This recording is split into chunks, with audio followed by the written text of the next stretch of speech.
किसान अपनी फसलों का सही रेट किस तरह ले सकते हैं? किसान खादों का खर्च किस तरह कम कर सकते हैं? कौन सी सब्जियां, कौन से फल और कौन सी फसलें उगाएं कि किसान खुशहाल हो सके? और नामजाती खादों का इस्तेमाल और घर पर देसी खाद बनाने के तरीक़ों पर है। अस्सलाम वालेकुम व्यूअर्स, हाशमी ऑर्गेनिक फार्मिंग में खुश आमदीद। कैसे हैं दोस्तों, मैं अपने किसान को खुशहाल देखना चाहता हूं, मैं इस काम में लगा हूं। किसान भाइयों, जैसा कि टाइटल से जाहिर है कि किसान खादों का खर्च किस तरह कम कर सकते हैं, कौन सी फसलें, सब्जियां और फल उगाएं कि किसान खुशहाल हो सके, और किसानों को फसलों की सही कीमत किस तरह मिलेगी और कब मिलेगी। दोस्तों, सबसे पहले तो खादों पर बात करते हैं कि हम अपनी फसलों में खादों का खर्च कैसे कम कर सकते हैं।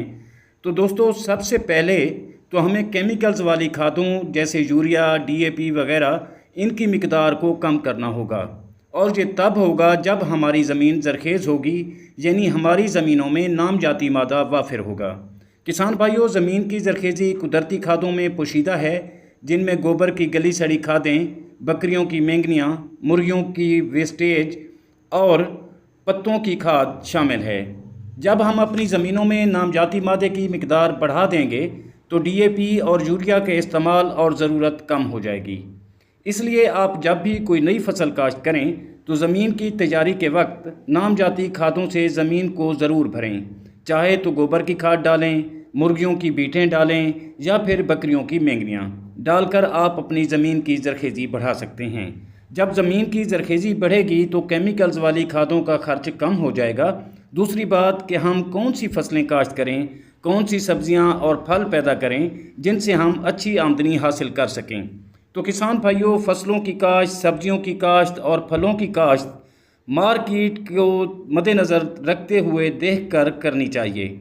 मार्केट को आप चेक करें, मार्केट का जायज़ा लें कि कौन सी सब्जियां, कौन से फल और कौन सी फसलों की सप्लाई कम है और डिमांड ज़्यादा है।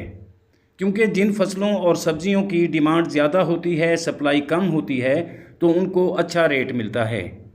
तो दोस्तों, इसी तरह फसलों को भी चेक करना होगा कि कौन सी फसलें ज़्यादा काश्त हैं, और इसी तरह आप अपने इलाके को भी देखें कि इलाके में कौन सी फसलें ज़्यादा काश्त हैं और किन की ज़्यादा डिमांड है और किस चीज़ की सप्लाई कम है।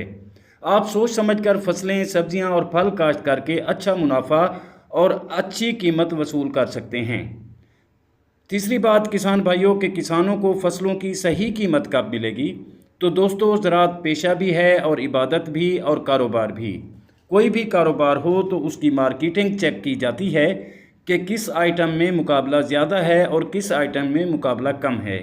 ठीक इसी तरह आप जब फसलें सोच समझ कर काश्त करेंगे, सप्लाई और डिमांड के फार्मूले को मद्देनज़र रखेंगे, तो यकीनन आपको यकीनी तौर पर किसानों को उनकी फसलों का सही रेट मिलेगा, सही कीमत मिलेगी।